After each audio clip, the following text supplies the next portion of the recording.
¿Qué tal amigos? Bienvenidos a un nuevo capítulo de Diálogo Sur. Esta semana vamos a seguir conversando de los temas que nos interesan a través de Diálogo Sur por las pantallas de TVR, también por FM Angostura en San Gregorio y Primavera. La noticia de la semana, sin lugar a duda, las polémicas que han rondado las inscripciones a las parlamentarias presidenciales, a las elecciones de Core que se nos avecinan. El CERVEL ha rechazado una cantidad inusual de candidaturas. Y es por ello que hemos también querido conversar en este programa, en este capítulo de Diálogo Sur, con la todavía candidata a diputada, pero también ahí entre las cuerdas, Javiera Morales Alvarado, abogada. ¿Cómo estás, Javiera? ¿Cómo te ha ido? Hola Gonzalo, primero que todo muchas gracias por la invitación, acá estamos muy bien, efectivamente con algunos problemas que ya conversaremos, pero muy contenta de estar acá, un saludo cariñoso para la gente en su casa. Muchas gracias igualmente. Alejandro Cusanovic, también ex presidente del CORE, actual candidato al Senado, ya oficializado por el CERVEL. Usted no fue rechazado, Alejandro, ¿no es cierto? No sé, porque todavía no sale el... Pero, bueno, primero que nada, hola a todos y un gusto saludarlos y un saludo a todos los magallánicos que ven el programa. Y, y encantado de estar acá con Javiera, contigo, Gonzalo. Bueno, no sé, porque lo de los senadores yo no he visto nada, solamente vi una lista que salió de los diputados, no tengo información de qué pasaría con los senadores. Bueno, aparentemente la información que se difundió fue el rechazo por parte del CERVEL de 96 candidatos de Apruebo Dignidad y 90 del Partido Republicano. Fue lo que más trascendió a nivel nacional. Una de las afectadas es justamente Javiera Morales, candidata por el Frente Amplio a diputada. Javiera, cuéntanos entonces un poquito más en detalle con qué información cuentas, qué es lo que sucedió, qué se está impugnando. Efectivamente, la verdad es que es algo bastante complejo porque lo que entendemos, el rechazo de estas 96 candidaturas a lo largo de todo el país, solo del Pacto Apruebo Dignidad, se debe a que todas estas candidaturas rechazadas son candidaturas de regiones donde no están todos los partidos del Frente Amplio constituidos, como por ejemplo acá en Magallanes, que está Convergencia Social, efectivamente el Partido Comunista, pero no están otros partidos como a nivel nacional. Entonces, al momento de inscribir las candidaturas en la misma plataforma del CERVEL, dentro de plazo, cumpliendo con todos los requerimientos que señala la ley, se inscriben estas candidaturas y la plataforma del CERVEL solo te permite subir la firma, de alguna manera, de aquellos presidentes de partido que existen en la región, ¿ya? O sea, Correcto. solo podían firmar, en este caso, el Partido Comunista y Convergencia Social, que son los dos partidos de Apruebo Dignidad acá en la región de Magallanes. Y perfecto, se va la inscripción y ahora todos sorprendimos, vemos que nos han rechazado todas las candidaturas por no estar todas las firmas de todos los partidos del pacto a nivel nacional. Entonces, la verdad es que estamos todos consternados porque esto es como hacer una solicitud cuando un ciudadano, no sé, hace una solicitud ante una institucionalidad pública, ¿no es cierto? Y trata de ingresar, no sé, su carnet de identidad, pero no hay forma de ingresarlo, no da la opción y después te dice, se rechaza porque no subió el documento respaldatorio. Esa es la situación en la que nos encontramos. Entonces, efectivamente, ante eso, la preocupación es altísima. Y no solo por candidaturas en particular, ¿no es cierto? Muchos me han llamado a la mañana preguntando cómo te sientes, y la verdad es que más allá de una candidatura en particular, en una región determinada, en un distrito determinado, lo preocupante acá es que se estaría excluyendo, ¿no es cierto?, de la papeleta a todo un sector político en más de la mitad de las regiones de nuestro país. Y eso es muy dañino para el proceso eleccionario, porque las elecciones democráticas son aquellas en que en la papeleta, ¿no es cierto?, están todas las posturas políticas institucionalizadas al menos. Entonces es bastante complejo el escenario. Javier, entiendo que desde Apruebo Dignidad ya se han sacado algunas declaraciones. Recientemente han señalado de que aparentemente a través de un medio informal se le había reconocido por parte de algunos funcionarios del CERVEL de que efectivamente existía este problema en la plataforma. Claro, porque efectivamente empiezan estas inscripciones el día lunes, ese día lunes, y cuando se estaban inscribiendo, quienes estaban a cargo se dan cuenta que no estaba la opción, ¿no es cierto?, de que los otros dirigentes de los partidos pudiesen firmar las candidaturas en aquellos distritos en que no estaban constituidos. Y eso se informa al CERVEL inmediatamente, tanto ese día como el día posterior, y dicen, sí, efectivamente hay un error en la plataforma, no se preocupen, lo vamos a solucionar. Y pasan, ¿no es cierto?, 2 semanas y nos encontramos en este escenario ahora. Entonces, la verdad es que ha sido bastante complejo porque el CERVEL es el órgano, ¿no es cierto?, encargado de que las elecciones, todo el sistema de inscripción y después las elecciones propiamente tal sean perfectas de alguna manera. Y en eso hace bastante bien, es una institución que funciona bastante bien. Entonces llama mucho la atención este tipo de inconvenientes. Alejandro, ¿cómo has visto tú esta situación? Me parece complicado, yo le encuentro razón a lo que plantea Javiera. De repente pasan estos problemas de que las cosas no están adaptadas para la realidad y te generan que es un tema complicado porque estás dejando fuera a un sector que tiene una tremenda representatividad, hoy día cerca de un 30%, y no puede estar fuera de esta elección, digamos, por un tema de un error involuntario, digamos, no es un tema grave lo que está pasando. Por lo tanto, me parece que tiene que rectificarse y arreglarse esta situación. Yo creo que Javiera claramente va a ser una de las electas, de acuerdo a todos los análisis que uno hace. Así que, no sé, yo encuentro que es grave que esto no se solucione, digamos. Uno, a lo que llama la atención es teniendo tanto tiempo para prepararse, ¿no es cierto? El cronograma de elecciones de los dos últimos años estuvo definido, digamos, estuvo pensado, estuvo dictaminado a través de normativas y leyes hace mucho tiempo. Entonces, tener este tipo de errores en una plataforma digital, bueno, puede pasar. Pero llama la atención que además no solo afecta a Prodignidad, sino también al Partido Republicano, aparentemente por la misma situación, esta imposibilidad de que en las regiones donde no estuvieran inscritos ciertos partidos de esos conglomerados pudiesen también recibir el auspicio que correspondía a los candidatos. ¿Qué pasa ahora, Javiera? ¿Cuáles son los tiempos y las instancias en donde hay que ir a resolver este problema? Sí, mire, efectivamente el Partido Republicano ha estado este mismo caso y a lo largo de todo el país. Y yo creo que en eso uno no está pidiendo excepciones, ni tampoco pidiendo que se levante o se haga un caso especial, sino que vemos justamente dos partidos de postura ideológica bastante distintas que estarían siendo excluidos por un asunto administrativo. Entonces, lo primero que se está solicitando, entiendo que ahora mismo están los presidentes de los partidos del Pacto Pro Dignidad camino al servicio electoral para presentar un requerimiento para que esto sea modificado, de alguna manera sea rectificado lo antes posible. El plazo para aceptar candidatos por parte del CERVEL vence este sábado, mañana mismo. Entonces, efectivamente, la idea es que se rectifique cuanto antes, porque sabemos que además estas complejidades afectan, ¿no es cierto?, a los propios candidatos, a sus carreras electorales, y una de las bases de las carreras electorales es que todos partan, ¿no es cierto?, desde el mismo minuto, ¿no es cierto?, en un pie de igualdad.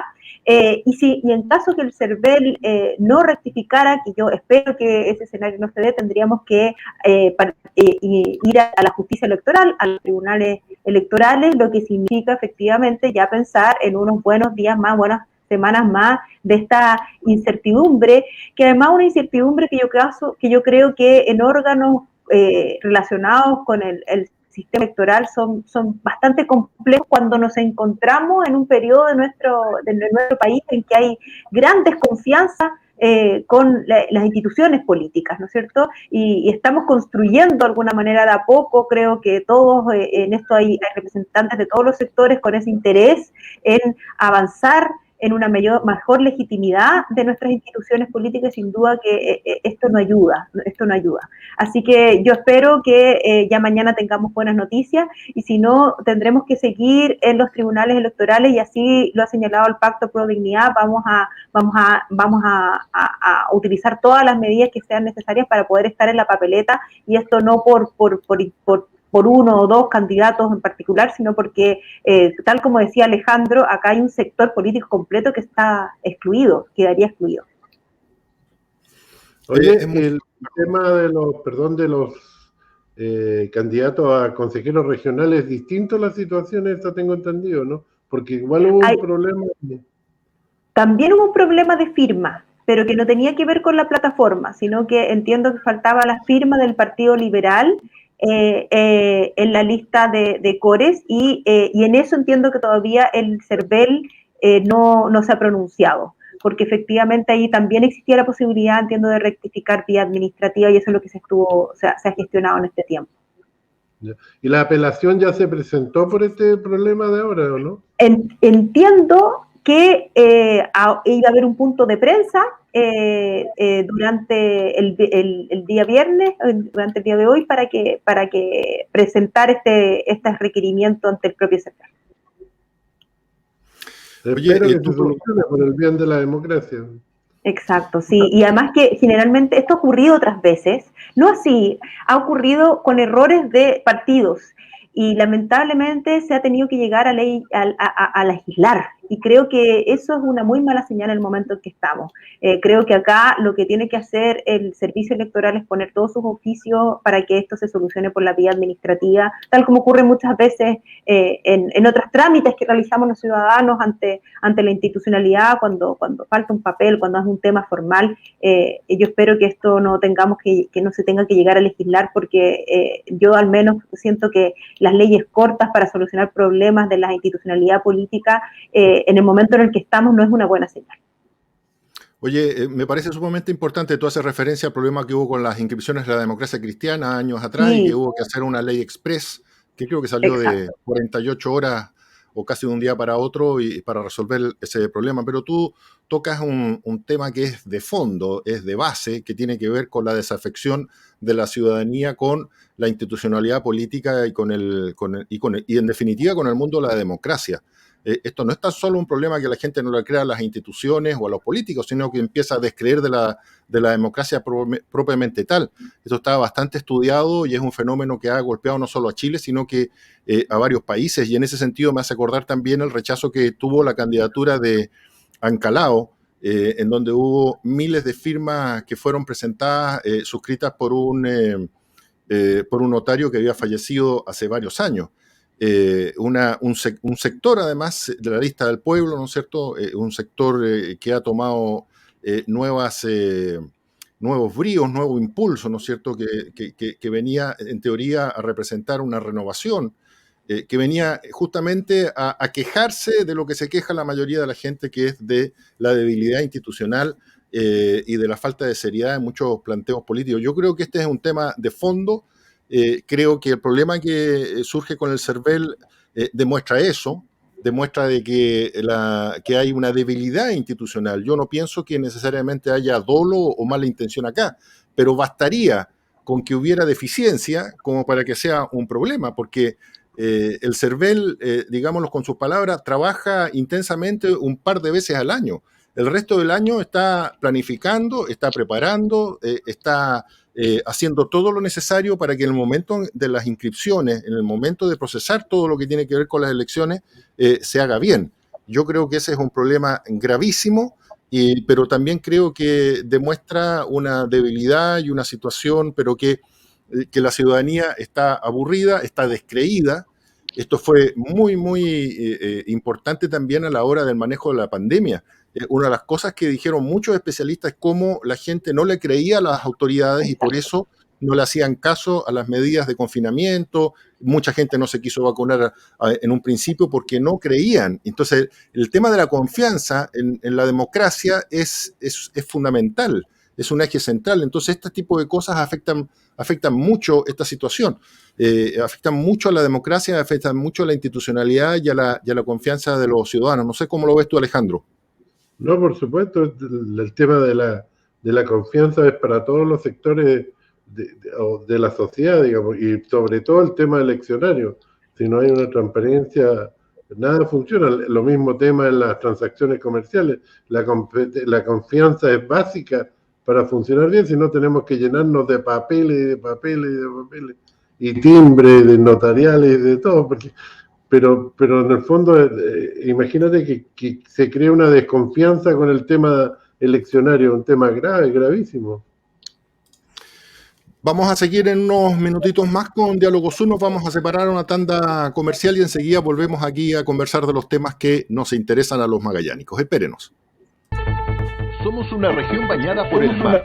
Allí está nuestra riqueza, nuestra historia, nuestro presente y nuestro futuro. La Asociación de Armadores de Magallanes, integrada por 10 empresas con presencia en la zona austral de Chile, representa una flota compuesta por más de 40 embarcaciones mayores y menores, las que realizan la conectividad de carga y pasajeros en la Patagonia chilena. Generamos 2.000 puestos de trabajo directo y otros 2.000 indirectos, representando el 3% de la población regional. Somos conectividad marítima, turismo marítimo y logística acuícola. Somos Armag y estamos comprometidos con nuestra región. Desde los Estados Unidos, tienda Tikis, en Zona Franca, recibió el vestuario para la helada estación invernal de Magallanes, destacando un nuevo producto, las primeras capas, un artículo térmico que le aísla del frío y abriga. También en Dickies hay parcas, buzos térmicos, casacas, chalecos, pantalones y buenísimos zapatos de seguridad, botas y botines, todo terreno. En Dickies, siempre uniformes clínicos, en variedad de tallas y colores, para el abnegado personal que trabaja por nuestra salud. En la avenida principal de la zona austral está Dickies, el vestir insuperable, Manzana 4A, local 1. Clínica IMED, nuestra mejor imagen es su salud. Contamos con el más moderno resonador magnético de la Patagonia, modelo 3 Tesla, escáner, ecografía y rayos X. Ponemos a su disposición 18 especialidades médicas y dentales, 3 unidades clínicas de imagenología, kinesiología y 2 pabellones de cirugía menor ambulatoria, sala de procedimientos y curaciones, laboratorio de oftalmología, toma de muestras para exámenes, nutricionista y una amplia gama de convenios y beneficios con FONASA e ISAPRES. Clínica IMED, nuestra mejor imagen es su salud. Vamos a seguir entonces en Diálogo Sur a través de las pantallas de TV Red y de FM Angostura en San Gregorio y Primavera. Estamos conversando con la candidata a diputada todavía, Javiera Morales, Alejandro Cusanovich, también candidato al Senado. No sé si quieren agregar algo sobre este tema que estábamos conversando, del rechazo a las candidaturas, CERVEL, confianza, si no cambiamos de tema. Javiera. Yo lo último, yo la verdad es que yo confío en que CERVEL va a mantener esta tradición que ha tenido, sobre todo en los últimos años. Hemos visto que debido a la pandemia hubo que reorganizar, ¿no es cierto?, las elecciones, hubo tremendas elecciones y nosotros como país a veces en 2-3 horas ya tenemos los resultados electorales. Entonces, creo que el CERVEL es una institución que ha dado muchas garantías en los últimos años para que nuestro proceso electoral sea impecable. Así que yo confío en que en estos días prontamente este problema, dado que se trata de un problema de la propia institución, de su plataforma, se solucione. Así que en eso hay cierta tranquilidad en que nuestra institucionalidad va a funcionar. Alejandro. El problema es que si tú sacas este importante grupo de representatividad de las elecciones, tú generas una nueva distribución de todas las fuerzas y del proceso eleccionario. Hoy en día estaba claro que iba a salir en los análisis alguien del Apruebo Dignidad, que en este caso es Javiera. También era obvio que iba a salir alguien de Chile Vamos, que debería ser Christian Mattinson, y la pelea iba a estar en el centro entre la ex concertación, donde está Jaime Yelensi, el senador Carlos Bianchi y Luis Legaza, digamos. Ahí va a haber una pelea más reñida por el tercer cupo, y donde Jaime Yelensi tiene hartas posibilidades si la concertación se mueve y lo apoya, digamos. Muy bien. Los voy a cambiar de tema. Esta semana se encontró finalmente, después de casi 2 meses de búsqueda, el cuerpo de Guadalupe Oyarzún, una mujer que finalmente terminó fallecida en la Reserva Magallanes. No están claro todavía la causa de su muerte, está siendo periciado su cuerpo. Sin embargo, ya la persona que convivía con ella fue objeto también de una golpiza. Muchos creen que habría sido asesinada por este señor. Eso está en investigación, no se sabe, pero una vez más, violencia contra la mujer, un caso horrible. Y me gustaría también conocer la visión y el análisis que pueden hacer ustedes desde el mundo de las leyes, desde el mundo de la política, cómo pueden analizar este caso, Javiera. Sí, yo creo que antes de cualquier análisis desde el punto de vista político, lo primero es solidarizar con los cercanos, ¿no es cierto? Quienes hemos perdido gente cercana sabemos que es un momento de profundo dolor y no me imagino cómo puede ser enfrentar algo como esto, y tal como tú señalabas, Gonzalo, probablemente vamos a tener un nuevo caso de femicidio en el país, en la región, que lamentablemente cada cierto tiempo nos recuerda, sobre todo a quienes nos sentimos feministas, por qué nos sentimos así, ¿no es cierto? ¿Por qué hay una demanda tan intensa por justicia, por igualdad de trato, tanto en el término político, económico, cultural, de relaciones, en cuanto a la mujer? Erradicar la violencia de género, generar relaciones más equitativas, donde esto no sea permitido, es una de las principales demandas del feminismo, y también transversales de muchos sectores de la política, sobre todo del sector del cual formo parte. Incluso es uno de los pilares hoy día fundamentales de nuestras campañas, el feminismo, no solo desde un punto de vista de demandas de mujeres, sino que también desde una perspectiva feminista de cómo mirar nuestras ciudades, nuestras relaciones sociales, económicas, culturales, desde esta nueva forma de entender el mundo, en el que este tipo de hechos están absolutamente erradicados y son realmente muy dolorosos, porque muchas veces hay gente que se cuestiona, bueno, pero podría hacer lo mismo para otro lado, y la verdad es que no es así. Vemos que quienes somos víctimas en un gran porcentaje de casos somos mujeres, por esta relación inequitativa y estas veces cultura de la violencia contra las mujeres. Alejandro.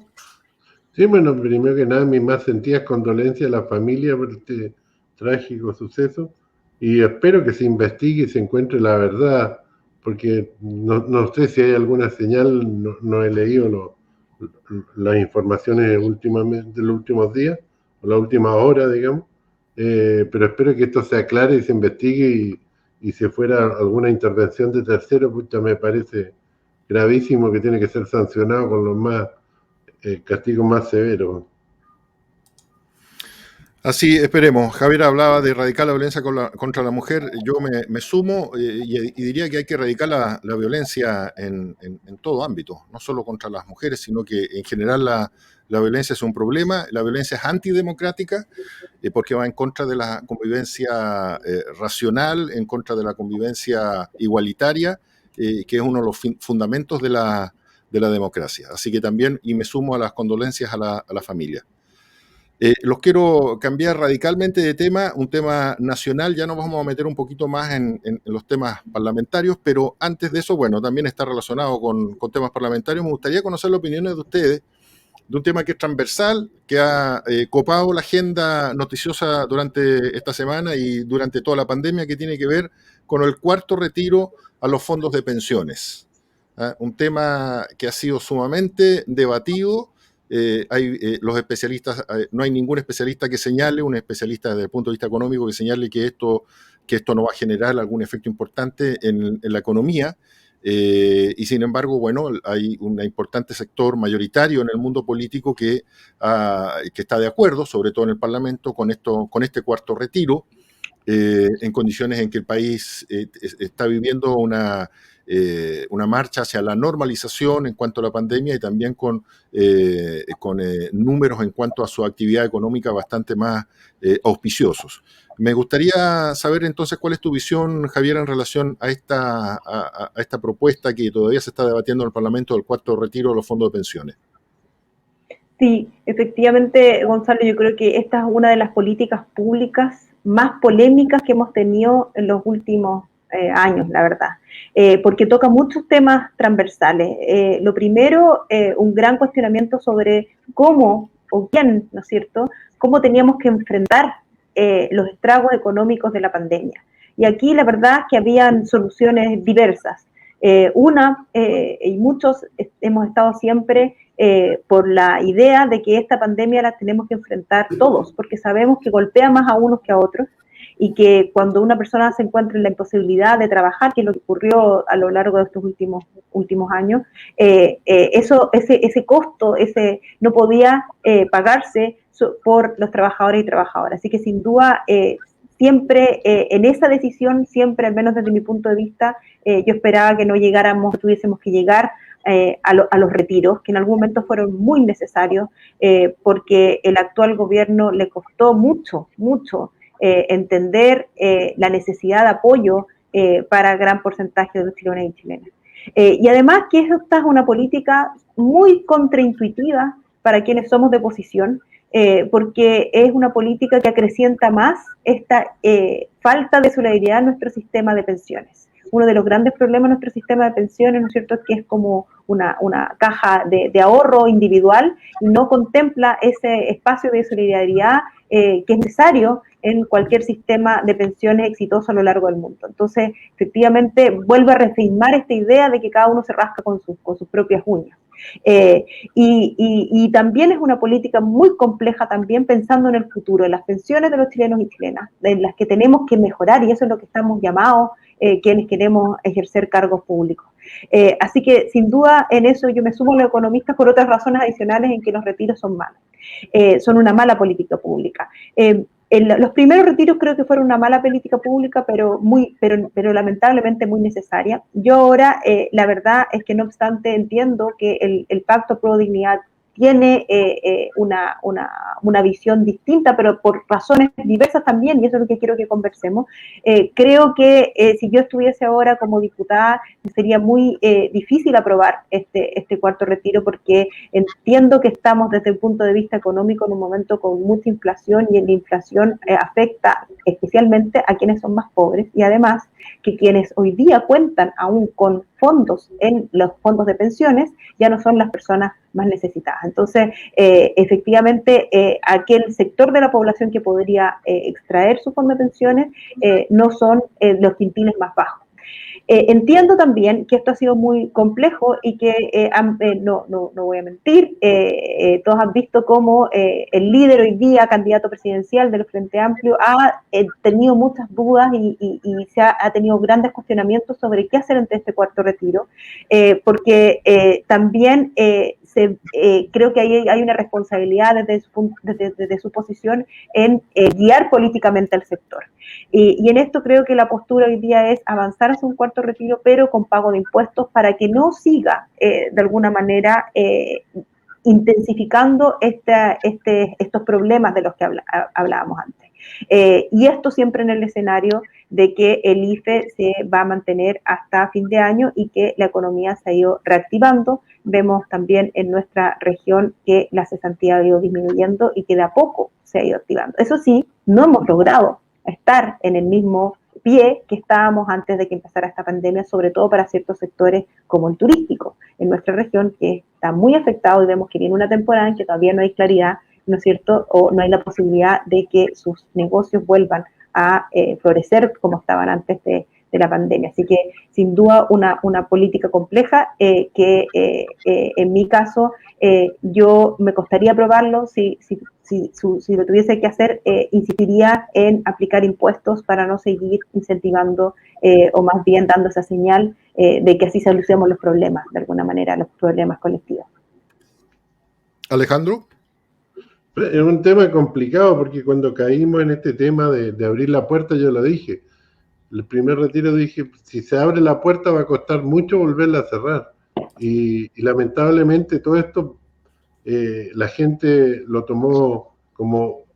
Hoy día se perdió un poco la cultura que había de ahorrar recursos y las personas tomaron como este ahorro para salir de sus problemas, incluso de sus deudas, digamos. Porque hoy en día los que le quedan plata en la FP no son los que están más mal, sino ya se les perdió toda la plata en los retiros anteriores y ya está llegando a otros sectores.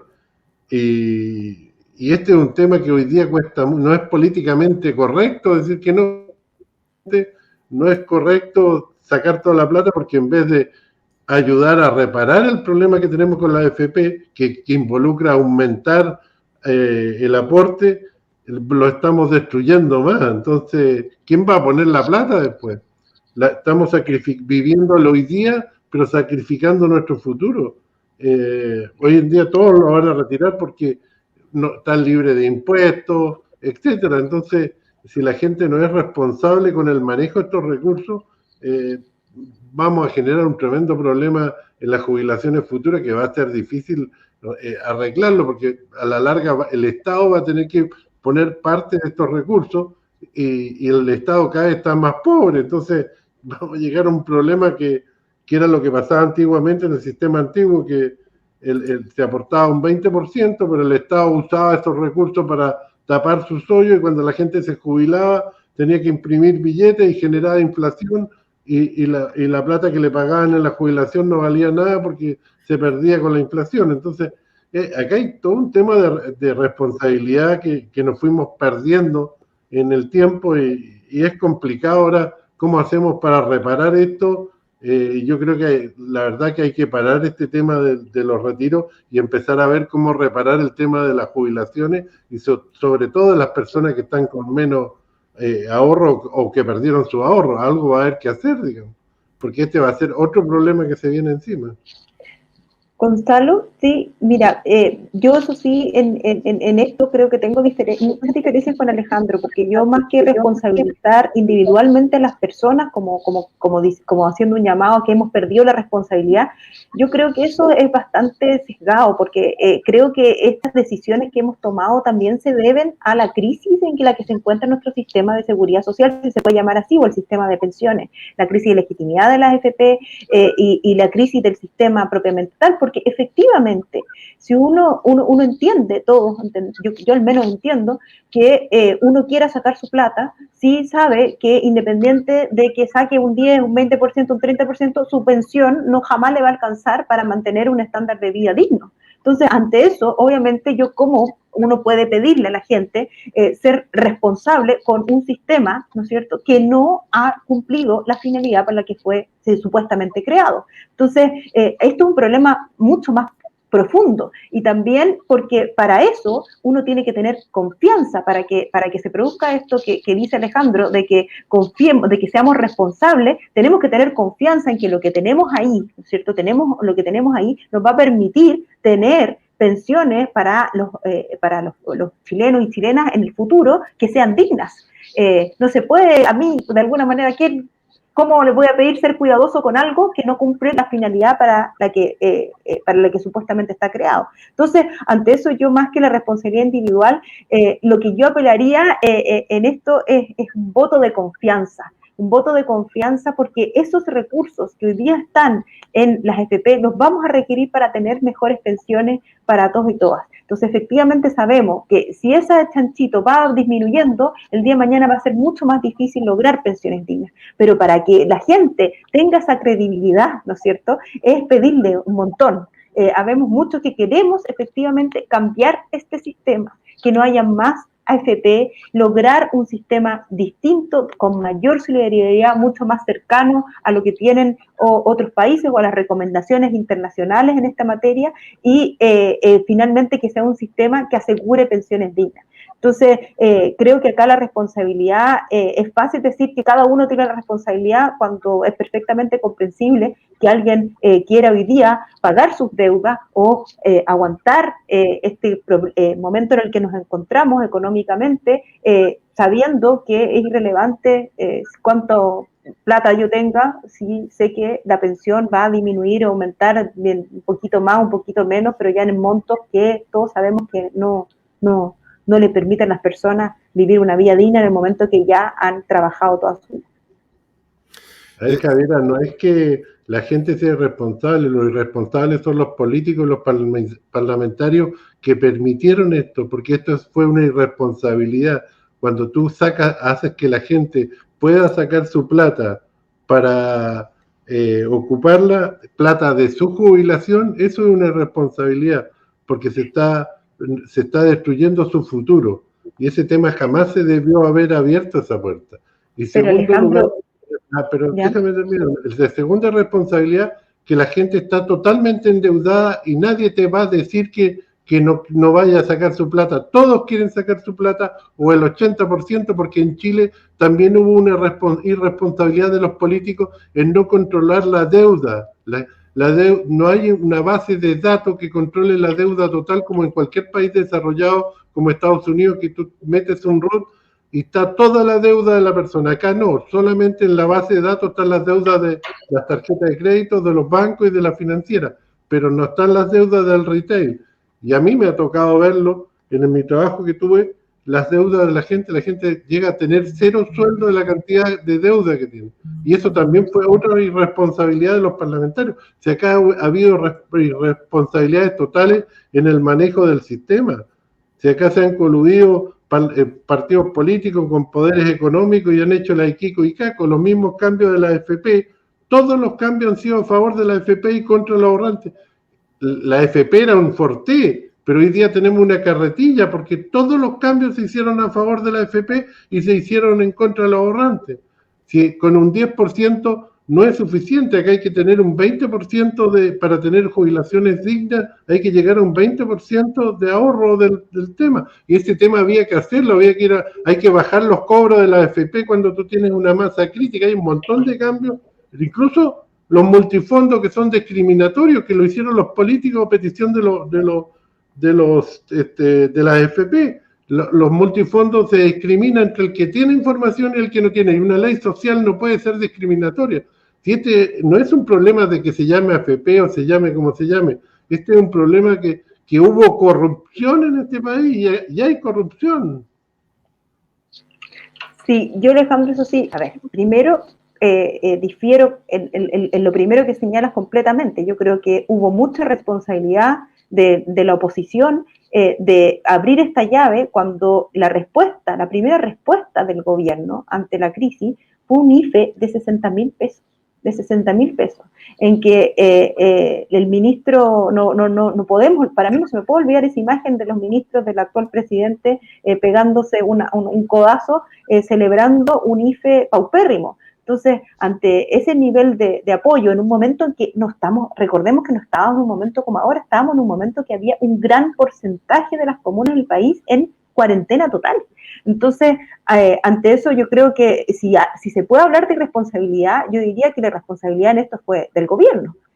Fue el gobierno a esperar que con un IFE de 60.000 pesos la gente iba a poder cumplir su cuarentena y enfrentar, obviamente, los tragos económicos, sociales que ha traído esta pandemia. Y en lo segundo, en cuanto a, yo comparto efectivamente que es preocupante el nivel de endeudamiento de los chilenos y chilenas, pero eso sin duda, no sé si, claro, es un error, pero un error político de cómo hemos configurado también nuestra sociedad, porque con derechos sociales que lucran, universidades que lucran, educación secundaria, efectivamente, ¿cómo le vas a pedir a los chilenos y chilenas que no estén endeudados de alguna manera? Entonces, efectivamente, acá no hay solo un tema de control de deuda, también hay un tema de los bajísimos sueldos. Aunque tengamos un 20%, sabemos que no vamos a llegar a esas pensiones que queremos y que efectivamente requieren un nuevo sistema en el que el foco no sea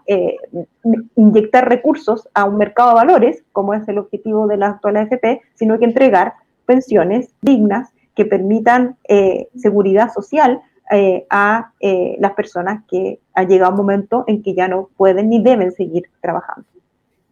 Pero mira, todo el sistema de ahorro que tenemos en Chile gracias a la plata de la AFP es lo que nos ha dado estabilidad económica en el sistema. Hoy en día, A quienes invierten en la... a todos los chilenos, ¿sí? La pero estabilidad que hay hoy en día, que los gobiernos no hayan metido mano en el sistema y se mantenga esta estabilidad económica, ha sido gracias al ahorro de todos los trabajadores de Chile. exacto, entonces, La rentabilidad que te ha dado la AFP es una rentabilidad que nadie le ha dado en Chile, es la rentabilidad más alta que le ha dado a la gente en el tema. Si el problema es no tener la cantidad de plata necesaria, porque debió haberse ido aumentando y nunca se hizo por populismo, porque todo termina en lo mismo. ¿Qué hago yo para que sigan votando por mí? ¿Entiendes? Pero Alejandro, yo creo que... Pero que acá también hay un problema profundo de cómo... Ay, disculpa, uno se interrumpe al otro.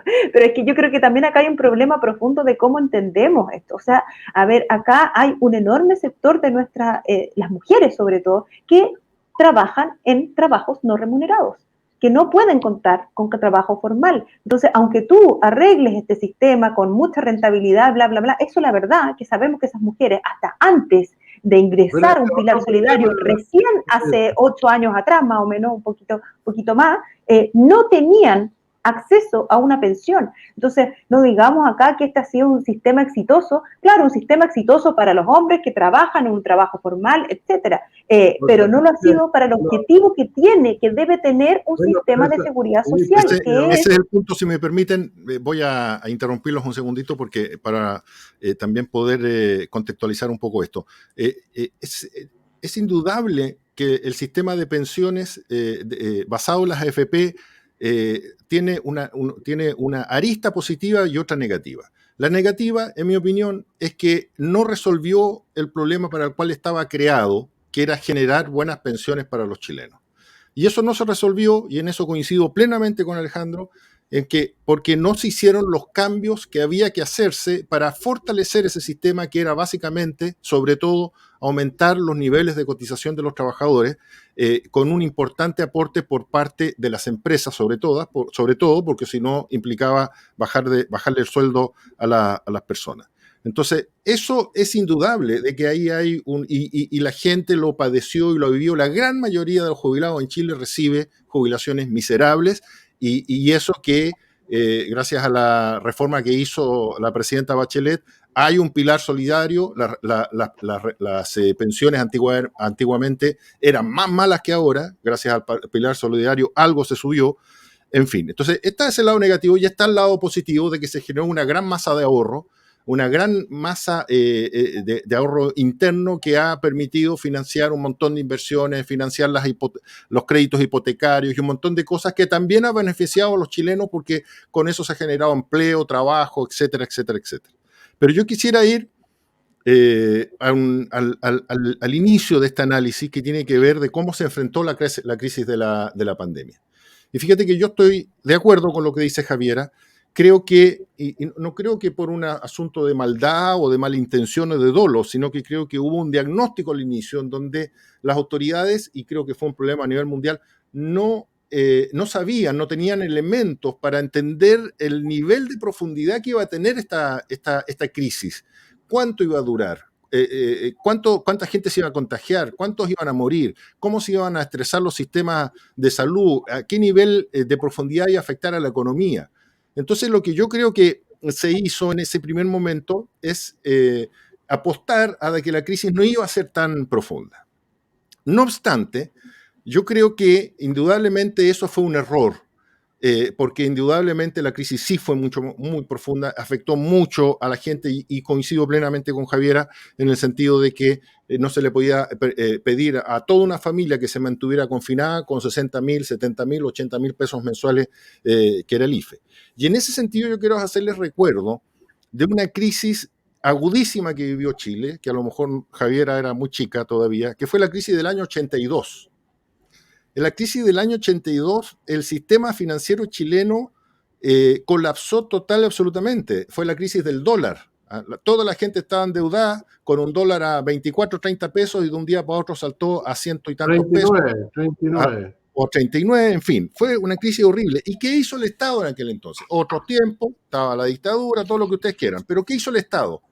agarró y endeudó y se hizo garante, el Estado de Chile, es decir, todos los chilenos, se hizo garante de la deuda de la banca. Esto fue muy criticado en aquel entonces por la oposición, ¿no es cierto? Que aquí, que allá, los que defendieron esto dijeron que un país sin banco no puede vivir, todo lo que ustedes quieran. Pero ¿qué hizo el Estado de Chile? Apostó por Chile.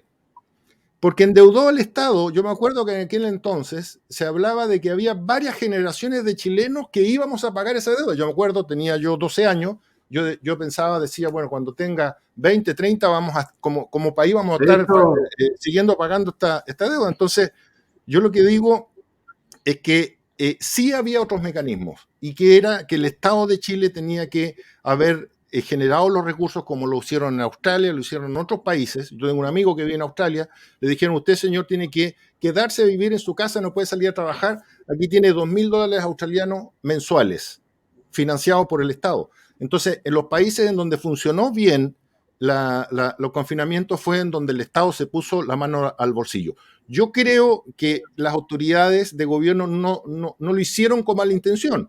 No es que dijeron no queremos ayudar a los chilenos, sino que apostaron porque la crisis no iba a ser tan profunda.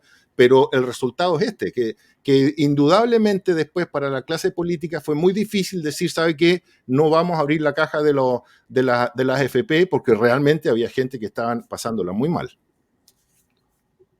Javiera, Alejandro.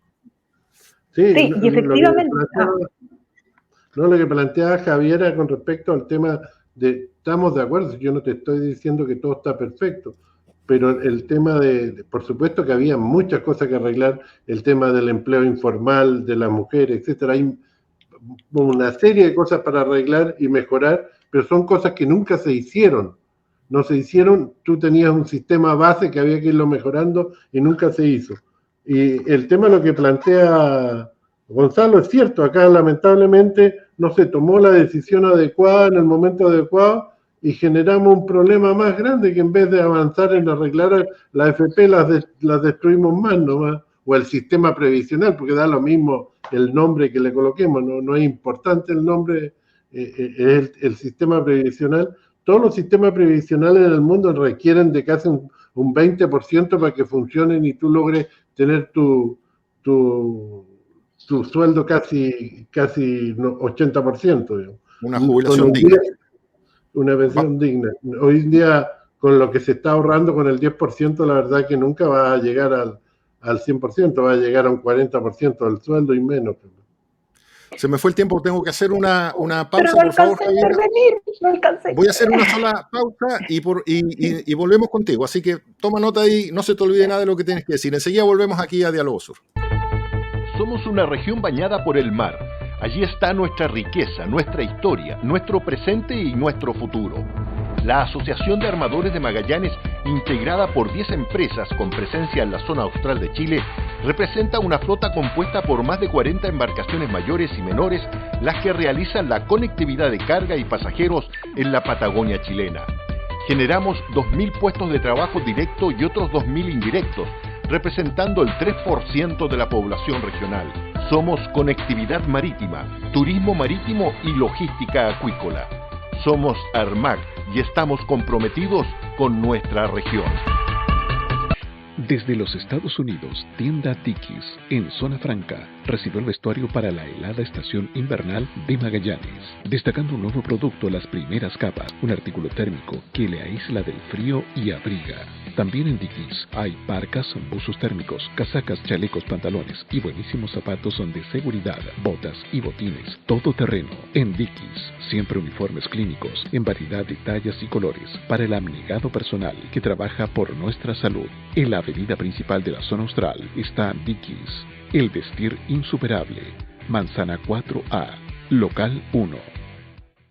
Clínica IMED, nuestra mejor imagen es su salud. Contamos con el más moderno resonador magnético de la Patagonia, modelo 3 Tesla, escáner, ecografía y rayos X. Ponemos a su disposición 18 especialidades médicas y dentales, 3 unidades clínicas de imagenología, kinesiología y 2 pabellones de cirugía menor ambulatoria, sala de procedimientos y curaciones, laboratorio de oftalmología, toma de muestras para exámenes, nutricionista, y una amplia gama de convenios y beneficios con FONASA e ISAPRES. Clínica IMED, nuestra mejor imagen es su salud.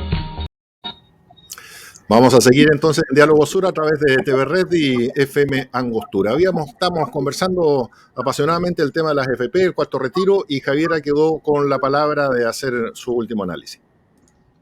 Sí, que yo creo que efectivamente, como tú dices, Gonzalo, acá uno puede pensar si hay buenas o malas intenciones, pero la verdad que cuando uno es gobierno, yo no sé si eso le hace mucho sentido. Uno tiene acá responsabilidades ante la ciudadanía, y más allá de haber buenas o malas intenciones, la verdad es que vemos que muchas cosas se hicieron mal. Y yo, más que malas y buenas intenciones, creo que también en esto hay una forma de entender nuestro país, de entender las necesidades y el rol del gobierno y el rol del Estado ante una crisis como esta, que les pegó una muy mala pasada a este gobierno en cómo enfrentar la crisis. Pero sin duda, cuando uno quiere ejercer un cargo público, cuando uno toma el desafío de ser gobierno, no solo uno tiene que mirar para atrás y criticar lo que se hizo mal, sino que también tener apuestas de futuro. Y en esto yo creo que hay un sector que, como señalaba Alejandro, quiere mantener las FP, haciéndole los perfeccionamientos que ellos estiman que son necesarios para lograr este objetivo. Y hay otro sector al cual yo formo parte, que lo que queremos es cambiar el sistema de pensiones, de hacer una transformación profunda en donde las FP, tal como las conocemos ahora, no tienen espacio, porque estimamos que hay una crisis de confianza enorme, y además por un tema de fondo que sostenemos que en aquellos espacios de los derechos sociales no puede haber espacio para el lucro, como es la educación, como es la salud, como son las pensiones. Y para eso muchos impulsamos en que la lista Pro Dignidad logre que su candidato presidencial gane las elecciones en noviembre, para que podamos materializar el programa en el cual hemos construido a lo largo de todo Chile, en que un nuevo sistema de pensiones sea posible, de la mano finalmente también apoyando a lo que decía respecto a la Convención Constitucional, y para eso estamos dando de alguna manera esta pelea electoral, más allá de los problemas con el CERVEL. Estamos muy esperanzados, yo estoy muy esperanzada en que se va a poder inscribir en candidatura para formar parte de ese Parlamento que acompañe a la Convención y que sea capaz de materializar un programa de gobierno desde el punto de vista legislativo que cumpla estas grandes demandas del país. Alejandro, ¿quieres agregar sobre este tema?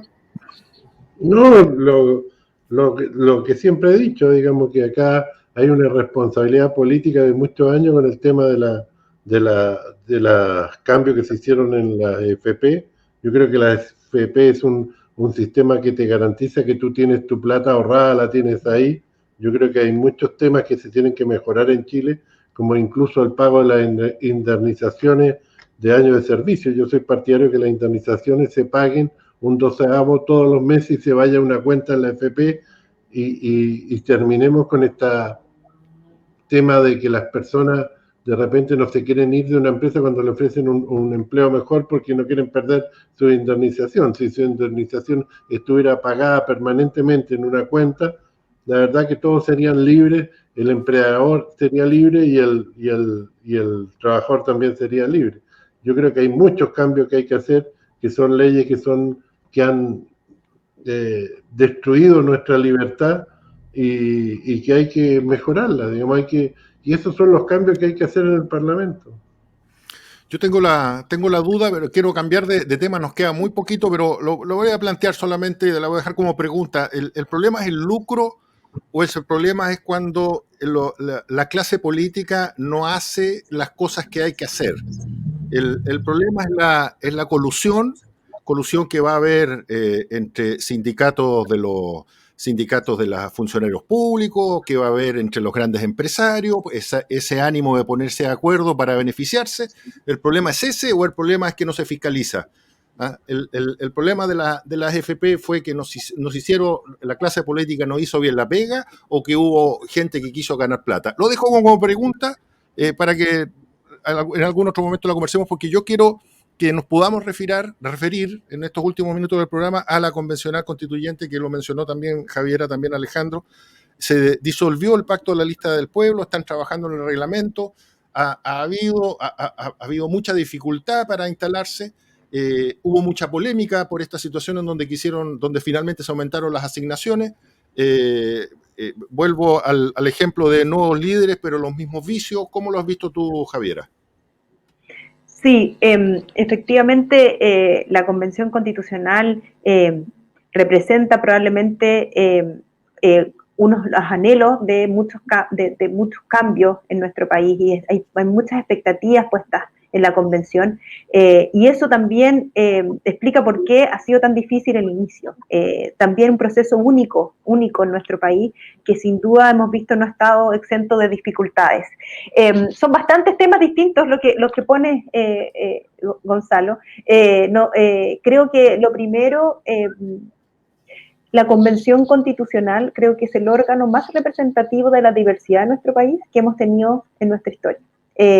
Y eso tiene un valor que se refleja en el porcentaje probablemente de legitimidad que la gente tiene en la conexión con este órgano. Y eso hay que cuidarlo, porque partíamos hablando de la confianza, ¿no es cierto? Un bien que no se puede comprar y que es esencial para poder funcionar y para poder avanzar. Entonces hay que cuidarla, y sin duda ese cuidado se tiene que tener desde adentro, desde quienes están ejerciendo los cargos de convencionales, pero también desde fuera.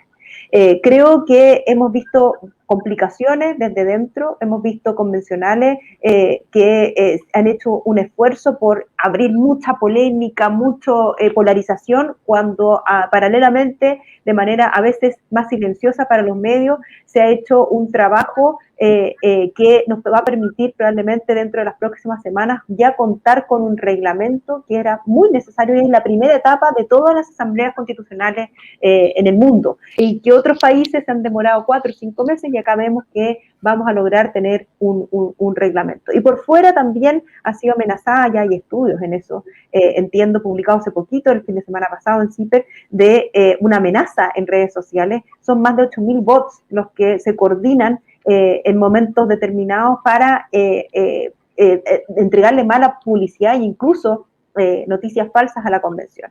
Y acá están puestos, sin duda, la Convención Constitucional va a reorganizar nuestro país y dar respuesta a muchas injusticias, como por ejemplo la plurinacionalidad, el tema de la paridad y otros que tenemos lamentablemente aún en nuestra configuración actual. Así que eso es como una primera mirada de la Convención, y creo que por eso hay que ser bastante respetuosa. Acá hace unos días leía una entrevista de un candidato del partido, entiendo, republicano, decía que había que hacer un parlamento que le hiciera un peso a la Convención, y la verdad es que yo lo veo absolutamente de forma distinta. Yo creo que necesitamos un parlamento que acompañe a la Convención en este proceso tan importante de reinstauración o de una nueva estructura estatal. ¿Significa esto que lo han hecho todo bien los convencionales? Sin duda que no.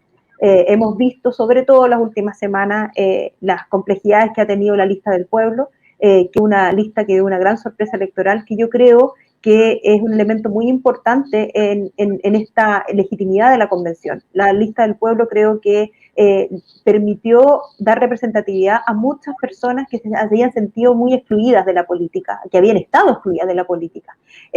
Así que, pero vemos que, como todo sector político nuevo, ha tenido grandes dificultades, y lo que ocurrió con la candidatura de Alcalá ya no son dificultades, son efectivamente problemas graves de corrupción, de irregularidades. Así que hasta el momento entiendo que la decisión que adoptaron es separarse para proteger a la Convención Constitucional de estas decisiones que está tomando la lista del pueblo y sus directivas fuera de la Convención. Alejandro, me queda 1 minuto de programa. Por favor, tu visión de la Convencional Constituyente. Yo creo que ha partido un poco... A ver, yo creo que en el país estamos viviendo un tema de una falta de liderazgo tremenda que generó un poco de desorden, y yo espero que se alineen todos los que están integrando este tema en el bien de generar la Constitución. Yo creo que los otros temas que no tienen que ver con eso hay que dejarlos fuera y hay que dedicarse a trabajar en el mandato que tienen. Yo creo que de repente partieron como un poquito desordenados, y espero que se vaya retomando la lógica y la cordura en este proceso de generar una constitución que ojalá sea mejor que la que tenemos hoy en día. Muy bien, con esos buenos deseos de Alejandro vamos a dejar hasta acá Diálogo Sur. Estuvimos conversando con Javiera Morales, candidata a diputada por el Frente Amplio. Muchas gracias, Javiera, por acompañarnos. No, gracias a ti, Gonzalo, y muchas gracias a la gente en su casa por su compañía. Con Alejandro Cusano y también candidato al Senado. Muchas gracias, Alejandro. Hasta la próxima semana. Listo, encantado de estar acá y un saludo a todos los magallanes. Y a Javiera. Gracias a ustedes que nos ven en la casa a través de TV Red y nos escucha a través de FM Angostura. Nos vemos la próxima semana.